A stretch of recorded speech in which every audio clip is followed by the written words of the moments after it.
విజయవాడకు ఏ పెద్ద వర్షం వచ్చినా లేదంటే కృష్ణానది కాస్త ఉధృతంగా ప్రవహించినా కూడా వివాదం అంతా కూడా చంద్రబాబు నివాసం చుట్టూ తిరుగుతూ ఉంటుంది. మరి ఆ చంద్రబాబు ఇప్పుడు కూడా ఈ వరదల సమయంలో కూడా చంద్రబాబు నివాసం చుట్టూ ఒక కాంట్రవర్సీ తిరిగినటువంటి పరిస్థితి. ఇప్పుడు సీఎం చంద్రబాబు నివాసానికి వెళ్ళే కరకట్ట రహదారి ఏ విధంగా ఉందో తెలుసుకుందాం.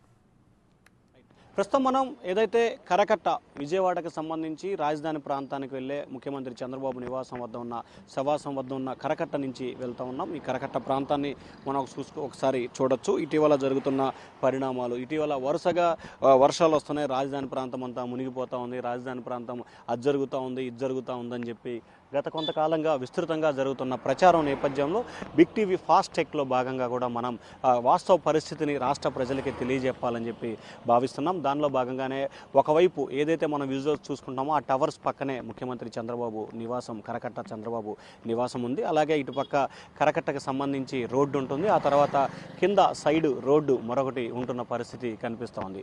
ముఖ్యంగా చూసుకుంటే ఏదైతే గత 4-5 రోజుల కాలంగా ఎప్పుడైతే ఆంధ్రప్రదేశ్లో విస్తారంగా వర్షాలు కురుస్తున్నాయో విజయవాడ లాంటి ప్రాంతాలు పూర్తి స్థాయిలో నేలమయం అయిన పరిస్థితి కనిపించింది. పూర్తి స్థాయిలో నీటిమయమైన నేపథ్యంలో కూడా వీటన్నిటికి సంబంధించి ప్రధానంగా చూసుకుంటే కనుక ఎందుకు ఈ రకమైన ప్రచారం చేస్తున్నారు, ఈ రకమైన ప్రచారం చేయడానికి గల కారణాలు ఏంటి అనేది కూడా రాజకీయ విమర్శలకి దారితీస్తున్న పరిస్థితి కనిపిస్తోంది.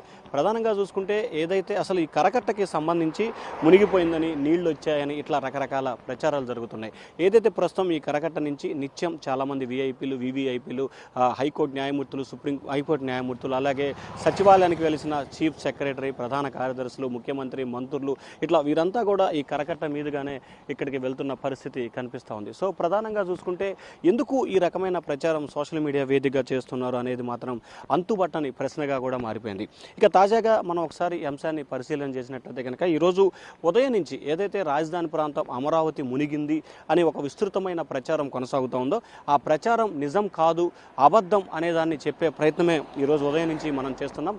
దానిలో భాగంగానే ప్రస్తుతం మనం ఈరోజు ఉదయం నుంచి కూడా ముందుగా సీడ్ యాక్సిస్ రోడ్డు, ఆ తర్వాత రాజధాని శంకుస్థాపన చేసిన ప్రాంతం, ఆ తర్వాత రాజధానిలో నిర్మాణంలో చేపడుతున్న సిఆర్డీఏ భవనం, ఆ తర్వాత ఐఏఎస్ ఐపీఎస్ల క్వార్టర్సు, ఆ తర్వాత ఎమ్మెల్యేల భవనాలు, ఆ తర్వాత పురాతనంగా ఎప్పుడైతే అమరావతి నుంచి విజయవాడకి రాజధాని రాకముందే ఒక రహదారి ఉందో ఆ రహదారిని, ఆ తర్వాత ఐపీఎస్ ఐఏఎస్ అధికారుల క్వార్టర్సు, ఇట్లా మొత్తం దాదాపుగా అనేక ఏదైతే ముఖ్యమైన అంశాలు, ముఖ్యమైన విధి ఉన్నాయో వాటన్నిటిని కూడా బేరేజ్ వేసుకొని అవన్నిటిని కూడా మనం చూపించే ప్రయత్నం చేశాం.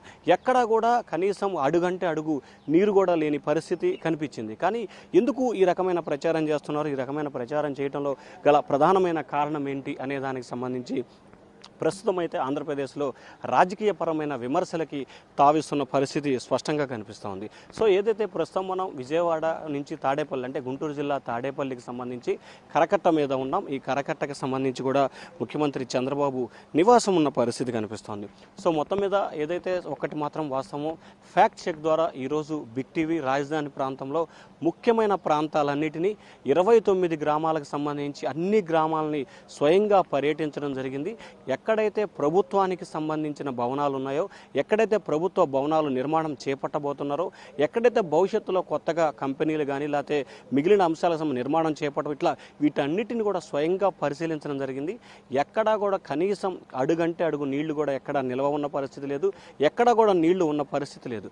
దయచేసి ఇప్పటికైనా సరే రాష్ట్ర ప్రజలకు సంబంధించి సోషల్ మీడియాలో జరుగుతున్న ప్రచారాన్ని 1కి 2కి 3 సార్లు చెక్ చేసుకోవాలని చెప్పి కూడా బిగ్ టీవీ రాష్ట్ర ప్రజలకి సూచించేస్తుంది. ఎందుకంటే ఈరోజు రాజధాని ప్రాంతం మొత్తం కూడా బిగ్ టీవీ స్వయంగా పరిశీలన చేసి వాస్తవ పరిస్థితులు ఏదైతే ఆంధ్రప్రదేశ్ సంబంధించిన 5 కోట్ల మంది ప్రజలకు వాస్తవ పరిస్థితులు తెలియజేయాలని ఏకైక ధ్యేయంతో మనం ఈ ప్రక్రియ చేశాం. ఈ ప్రక్రియలో భాగంగానే ఇవంతా కూడా వాస్తవం కాదు అని చెప్పి 100కు 100% నిజమైన పరిస్థితి అయితే కనిపించింది.